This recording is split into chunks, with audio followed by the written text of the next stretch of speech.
Bonsoir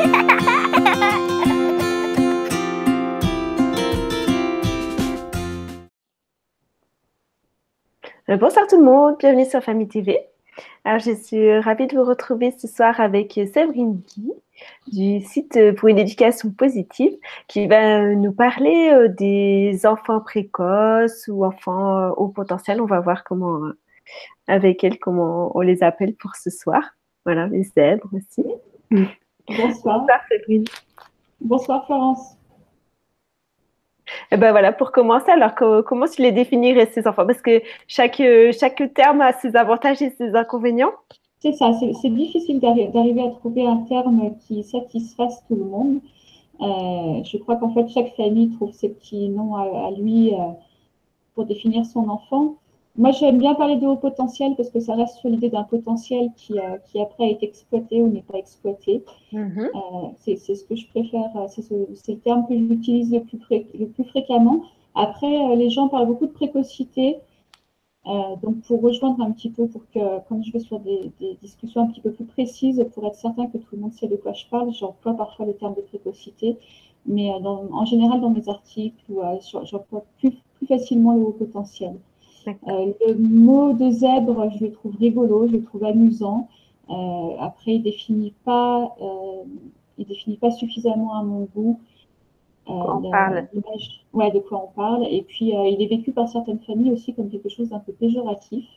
Ah. Donc, je reste prudente avec ce terme-là. D'accord. Voilà. Donc, ce soir, on va plutôt parler de haut potentiel ou de précocité, si tu veux bien. Oui. Moi, ce qui me gêne dans le haut potentiel, c'est que quelque part, tous les enfants ont un haut potentiel. C'est plus, tu vois, un haut potentiel intellectuel, alors peut-être. C'est ça. Oui, c'est ça. Mais ça voudrait dire qu'il y a des enfants qui auraient moins de potentiel et je pense pas que ce soit le cas. C'est vrai, tu as raison. Mais c'est vrai que chaque terme a ses inconvénients. Oui, c'est ça. Ça voudrait dire qu'il serait intelligent plus tôt, mais pas. Alors que ce n'est pas forcément le cas. Oui, c'est difficile de trouver un mot qui aille bien. Oui. Enfin, vous voyez de quoi on parle. Voilà, pour commencer, ça serait bien qu'on définisse un petit peu, justement, si tu peux nous donner plus de jalons, tu vois, de signes qui peuvent faire penser que l'enfant a un potentiel. Quelles sont les particularités qui peuvent amener à penser à ça? D'accord. Alors peut-être que pour commencer, je vais d'abord vous dire que le haut potentiel, il ne peut être diagnostiqué que par un professionnel, par la passation de tests d'évaluation du QI. Donc c'est un professionnel, un psychologue ou un neuropsychologue qui va poser le diagnostic de précocité, mais qui ne va pas se baser uniquement sur les résultats de ce test de QI. Ça, c'est vraiment important. Parce que la précocité, le haut potentiel, c'est vraiment un fonctionnement spécifique, un fonctionnement intellectuel et un fonctionnement émotionnel spécifique. Et le simple résultat au QI ne peut pas, à lui seul, définir tout ce fonctionnement-là. Donc, c'est vraiment par une étude globale du comportement de l'enfant, de la personnalité de l'enfant, que le professionnel va pouvoir poser son diagnostic de haut potentiel ou de précocité. Ça, déjà, c'est la première chose importante. Après, dans les signes qui peuvent alerter, bien souvent, on est alerté à l'école. C'est souvent là que les premières questions se posent parce que les institutrices, les instituteurs remarquent cette différence de fonctionnement, justement. Et puis, dans le quotidien, il y a fréquemment cette hypersensibilité, cette hyperesthésie. L'hyperesthésie, c'est donc l'hypersensibilité des 5 sens. Il y a cette mémoire astronomique. Il y a, moi, vraiment, ce que je trouve le plus significatif et ce qu'on retrouve chez la majorité des enfants, c'est vraiment ce côté hyper.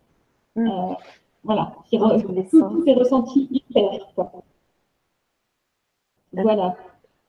Parce qu'à l'école, ça va pas forcément se traduire par justement par des résultats particulièrement bons ou par.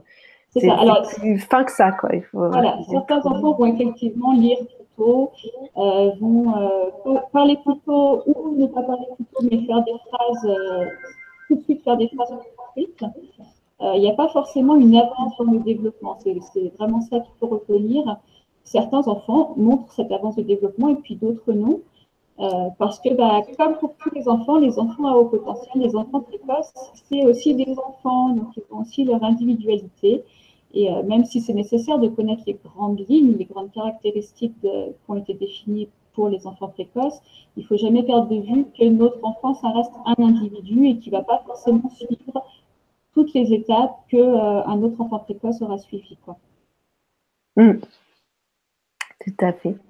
Ça peut être intéressant de donner quelques jalons quand même pour les parents parce que avant qu'il y ait un test qui existe, c'est que déjà on a eu l'intuition. C'est que déjà il y a eu quelques signes. Voilà, il se passe quelque chose.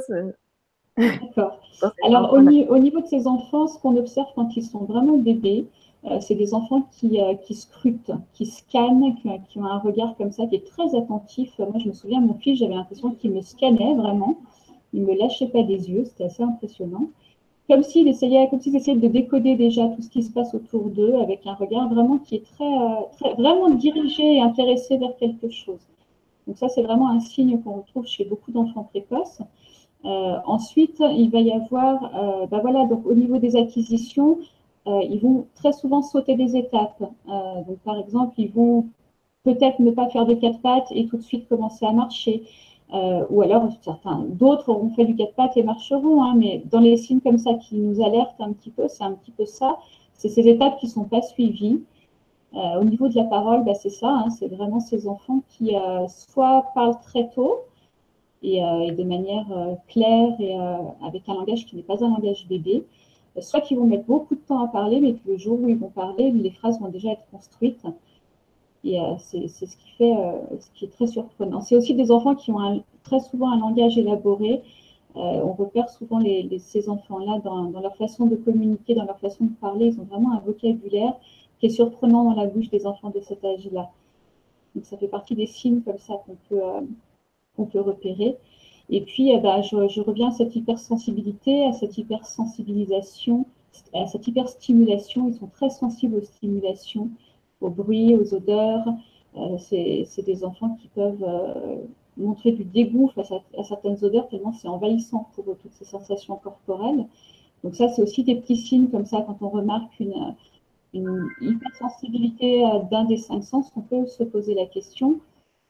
Mais encore une fois, tout ça, ce sont des petits signes qui peuvent nous faire nous poser la question, mais pour autant, ça ne va pas suffire à poser un diagnostic. Le diagnostic, il va vraiment se poser dans un tableau différentiel avec à la fois le test de l'intelligence, mais aussi émotionnel, de la personnalité. Okay. Voilà. Et donc, est-ce que tu peux nous expliquer maintenant en quoi ça poserait problème? Voilà. Quelles sont les différentes difficultés? Parce que si on va faire tester son enfant, c'est pas juste pour se dire qu'on a un petit génie, c'est aussi parce que on a besoin de comprendre comment il fonctionne, parce que par moments, ça peut poser problème. Exactement. Bien souvent, c'est parce que ça pose problème d'ailleurs, puisque les enfants à haut potentiel qui ne posent pas problème, peut-être que certains ne sont pas diagnostiqués parce qu'ils suivent leur route tranquillement. Ceux qui posent problème, eh bien, c'est du fait de leur construction en fait, qui est vraiment particulière et qui va les amener à avoir plus que d'autres enfants très peu confiance en eux, une très faible estime d'eux-mêmes. Donc ça va venir gêner dans les apprentissages justement, ça va venir gêner dans les relations sociales aussi. C'est des enfants qui vont pouvoir se mettre en retrait ou qui ne vont pas montrer ce qu'ils connaissent justement, qui vont détester échouer. Encore une fois, si je prends l'exemple de mon fils, il ne fait que quand il maîtrise. Avant ça, il ne fait pas. Donc là, dans les apprentissages, c'est quelque chose qui peut vraiment être problématique, ce manque de confiance et d'estime de soi. Surtout dans un cadre scolaire. Classique. Ouais. Voilà. Ouais, les apprentissages sont notés ou en tout cas évalués. Alors que c'est vrai que dans l'apprentissage familial ou de la vie courante, finalement, peu importe. Exactement. D'autant plus que le schéma scolaire tel qu'il est fait actuellement, il est fait vraiment sur un fonctionnement de pensée linéaire. Et l'enfant au potentiel, sa pensée, elle n'est pas linéaire. Sa pensée, elle est en arborescence. Donc, vous savez, cette image d'arbre dont on entend parler souvent, avec une idée centrale, et puis de cette idée partent plein d'associations d'idées qui emmènent vers d'autres choses. Donc, l'enfant au potentiel, son fonctionnement cérébral est construit de cette façon-là. Il ne peut pas modifier ce fonctionnement-là de sa pensée. Et du coup, on lui demande à l'école de rentrer dans un schéma linéaire. Et ça le met bien souvent grandement en difficulté parce que ça ne correspond pas à son fonctionnement, quoi. Pour donner un exemple, bien souvent, c'est des enfants qui, quand on leur pose un problème au tableau, ils vont savoir de suite la réponse, mais ils ne sont pas capables d'expliquer comment ils ont trouvé la réponse. Absolument. Et Ils soit peuvent ils pas tombent refaire sur le un parcours. enseignant bienveillant, soit ils vont tomber sur un enseignant qui va dire, ah ben moi, si tu ne m'expliques pas, j'estime que tu n'as pas compris et que c'est faux. Et C'est ça. alors moi, je leur explique, maintenant que tu as compris la réponse, il va falloir que tu comprennes comment fonctionne ton enseignant mentalement pour C'est ça. pouvoir refaire le chemin pour lui expliquer à lui. En fait, ils sont tellement intelligents qu'ils en arrivent. C'est ça. Alors Ils en arrivent à devoir s'adapter. parfois même eux, ils ne savent pas par où ils sont passés pour obtenir la Non, réponse. souvent, ils ne savent pas. C'est comme ça vient Voilà, comme c'est venu comme ça. Et puis parfois, leur façon d'avoir trouvé la réponse n'est vraiment pas typique, n'est vraiment pas classique. ça. Ouais, ouais. Et du coup, ils sont sanctionnés aussi dans le cadre scolaire parce que c'est pas de cette façon-là qu'on attendait qu'ils trouvent la réponse. Ouais, Donc ouais. tout ça, au niveau scolaire, ça pose vraiment des difficultés. Ouais, c'est la plus grosse difficulté, elle est là en fait, elle est au niveau scolaire, C'est ça. dans C'est ça. le dialogue avec les enseignants qui sont pas forcément. Bah, comme tu disais, après, soit tu tombes sur un enseignant bienveillant et Ouais, qui essaye d'adapter un petit peu sa pédagogie pour qu'elle respecte les besoins de l'enfant, soit bah, on comprend aussi que quand il y a 30 enfants par classe, on ne peut pas ouais, individualiser tous les apprentissages. Donc, c'est vrai que c'est souvent là que c'est compliqué. c'est compliqué, oui. Mm. Mm. Et Donc, là, du coup, c'est important d'avoir un test et puis des professionnels qui nous soutiennent pour pouvoir absolument. ouvrir le dialogue avec les enseignants et expliquer. Absolument.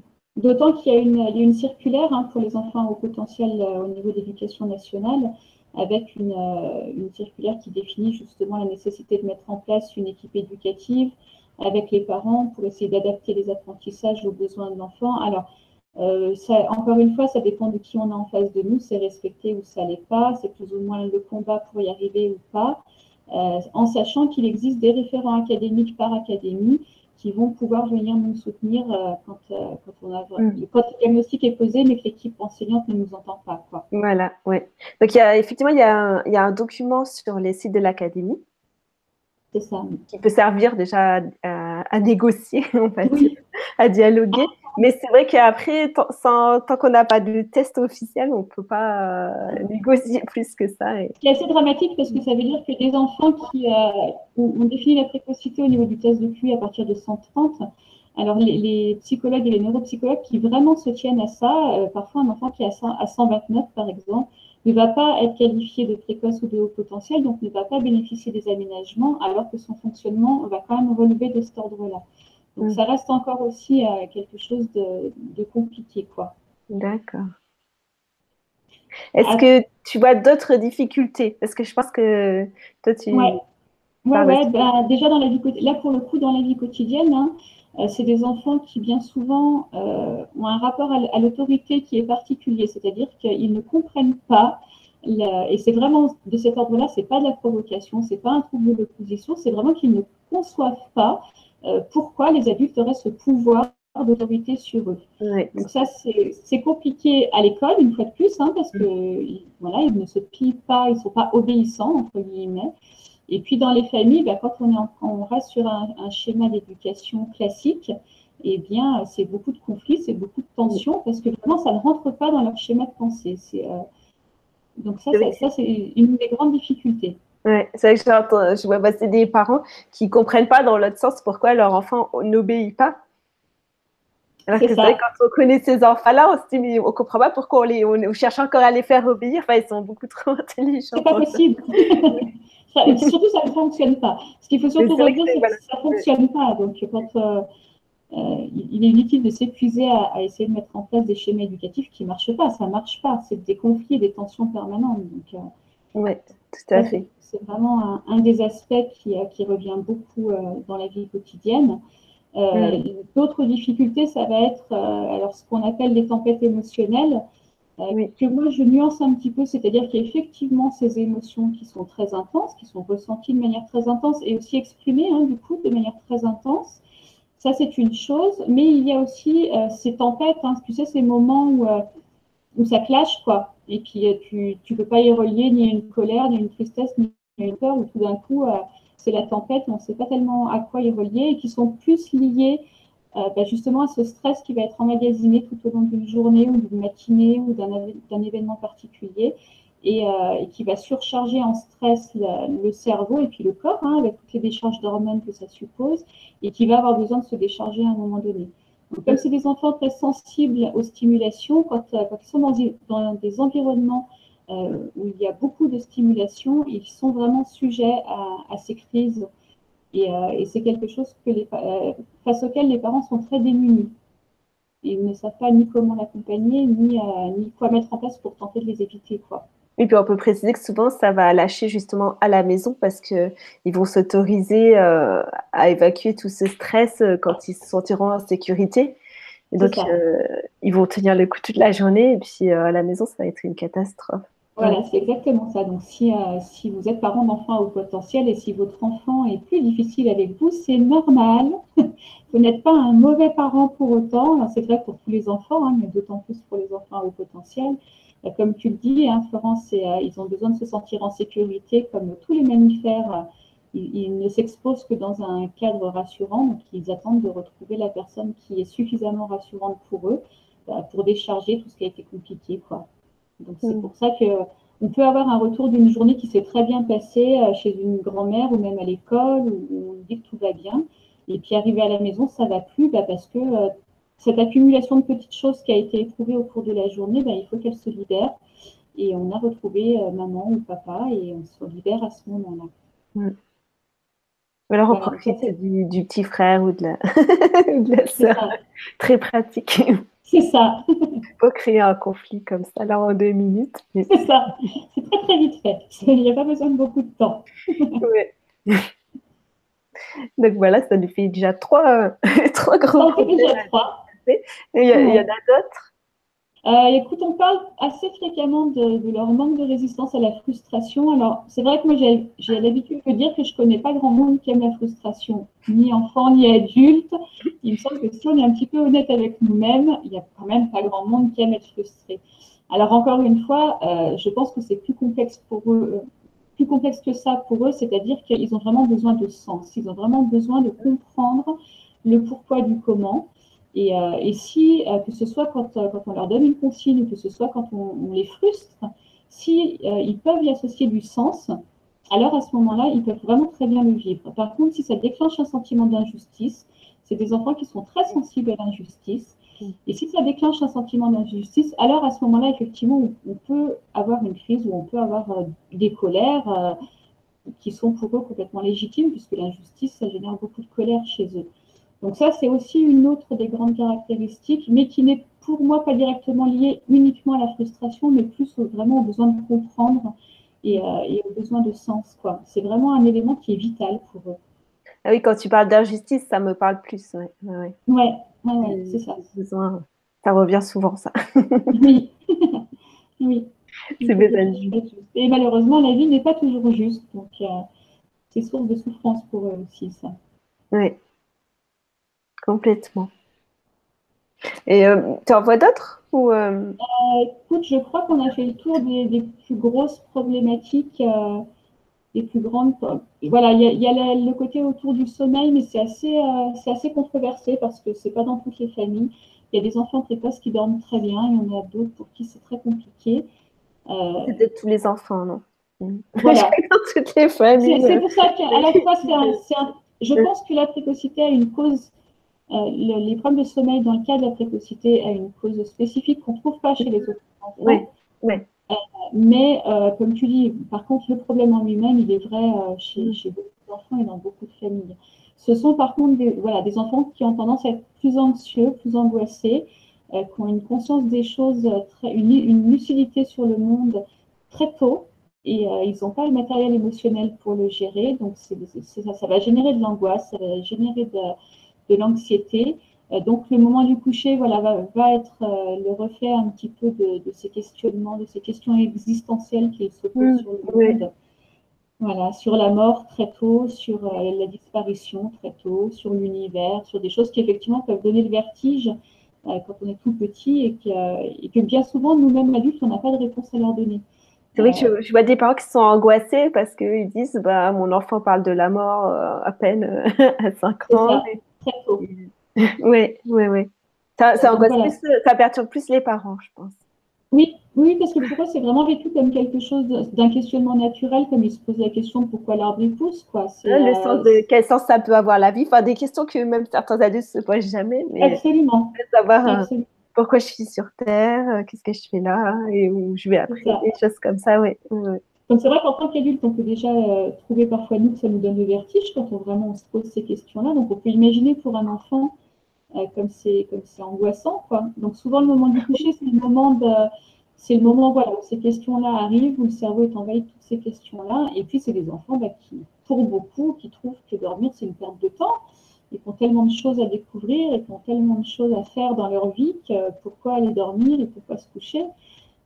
Donc ça peut être un élément qui peut nous faire nous interroger en tant que parents sur une éventuelle précocité. Mm. Les difficultés de sommeil sont liées à ces questionnements-là, justement.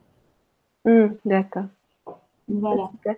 Bah, après, tu nous présenteras quelles sont les solutions que toi Oui, tu proposes. Mais j'aimerais bien ok. qu'avant tu te présentes, que tu nous dises un peu, tu vois, ton parcours, ce qui t'a amené, toi, à t'intéresser à ce sujet-là en particulier.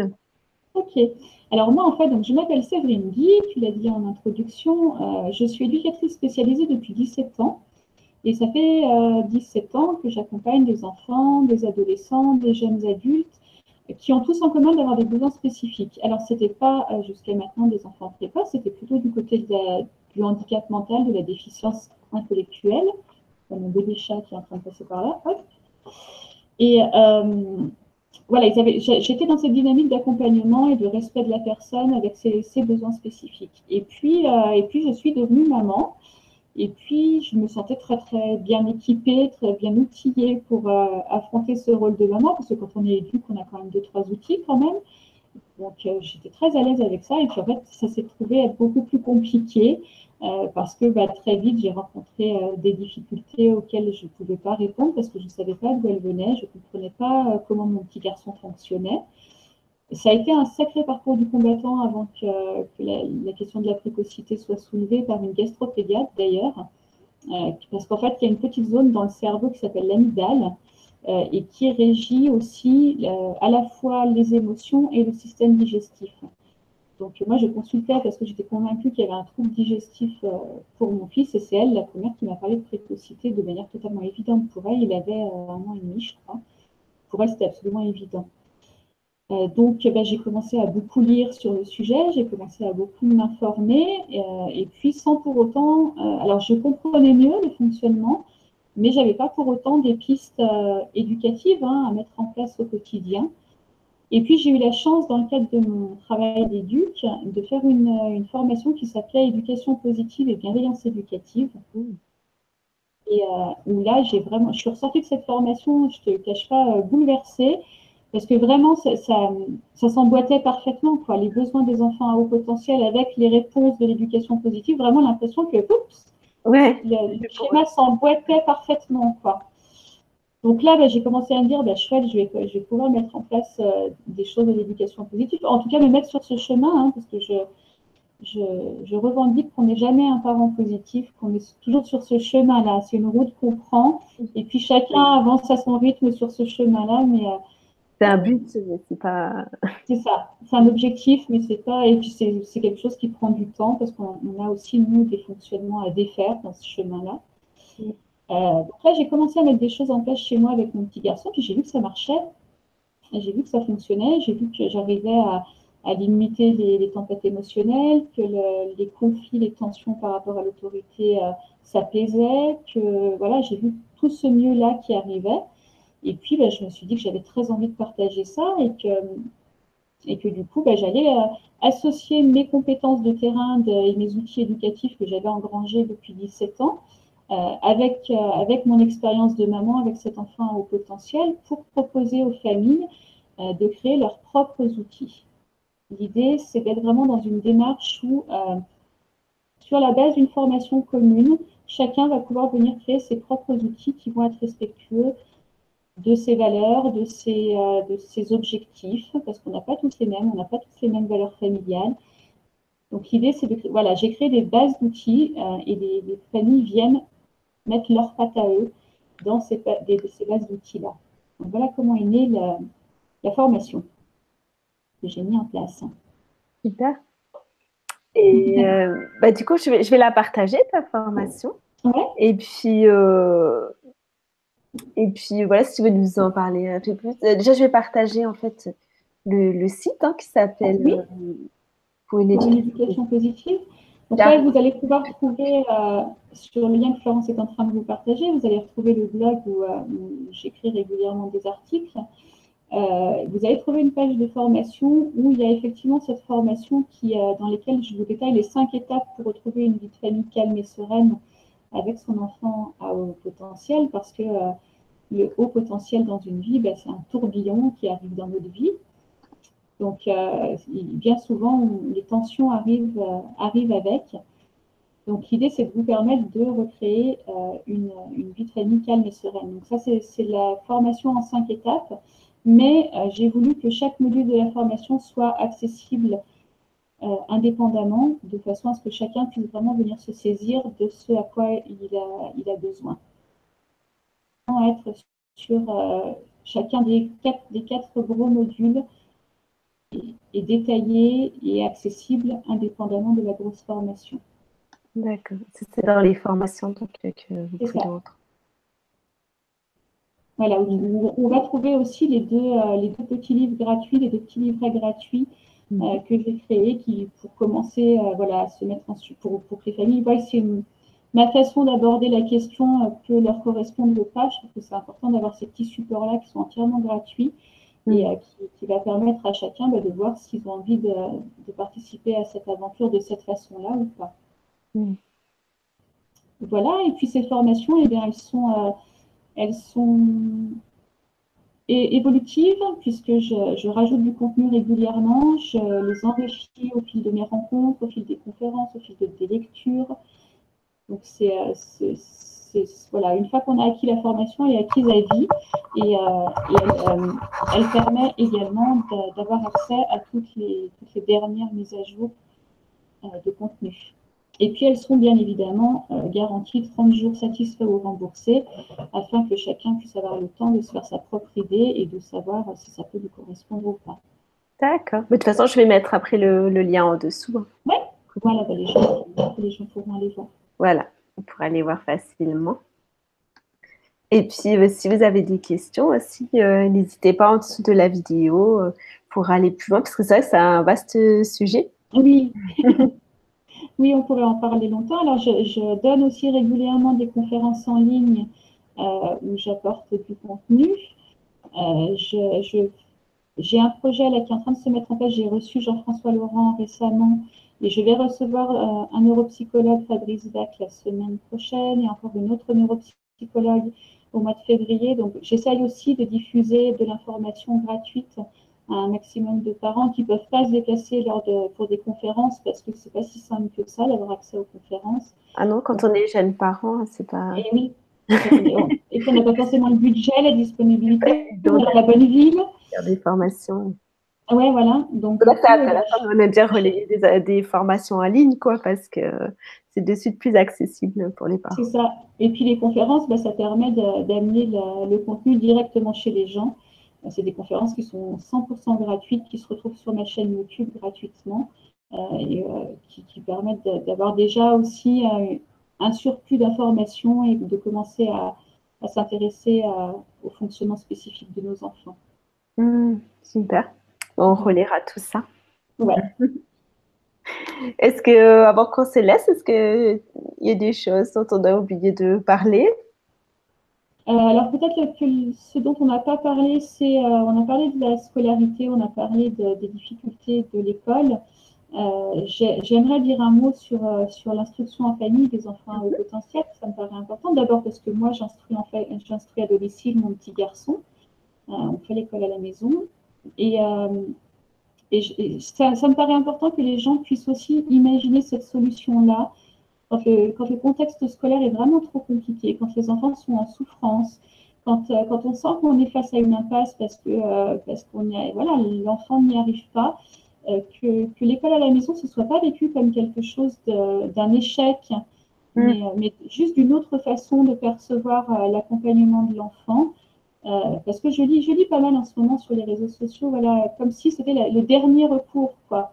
Et c'est pas le dernier recours, c'est une autre option. Et ça ne désocialise pas, contrairement à tout ce qu'on entend.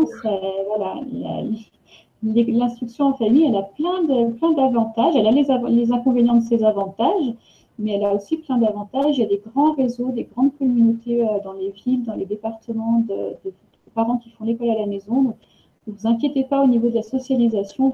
Votre enfant peut conserver des contacts avec d'autres enfants. Mais ça me paraissait important, voilà, d'avoir un petit mot là-dessus pour terminer, parce que parfois, quand on est face à un mur, il faut pouvoir trouver une autre solution. Et cette solution-là, elle est chouette à vivre. Tout à fait, je confirme. Je confirme. Et qu'au contraire, on n'est pas. C'est vrai qu'il y a des mamans qui ne connaissaient pas du tout. Et puis quand elles me voient faire, elles me disent bah, on imaginait que vous alliez être tout seul enfermé dans votre maison. Et en fait, c'est le contraire, quoi. On est très, très sollicité. Et il se passe tellement de choses qu'on rate, en fait, quand on doit aller à l'école. On n'arrive pas à assister à tout ce qui est organisé et à toutes les sollicitations. Après, il faut pouvoir le faire parce que c'est vrai que c'est très prenant et qu'il faut pouvoir avoir un travail compatible avec ça. C'est ça, ça suppose une disponibilité. Complètement. Mais bon, quand c'est ça, ou voir son enfant malheureux dans un système scolaire qui ne lui correspond pas. Oui, oui, oui. Parce que c'est vrai que des fois, c'est tellement loin selon l'endroit où on habite. Des fois, il suffit de changer d'école, hein, parce qu'il y a des enseignants formidables aussi, mais des fois, il y a un tel gouffre entre le fonctionnement de notre enfant et puis le fonctionnement du cadre académique que vraiment, c'est une solution qui fait du bien à tout le monde. C'est ça. Alors, sachant que rien n'est jamais définitif et que ça peut être aussi une pause dans le parcours de l'enfant. Ouais.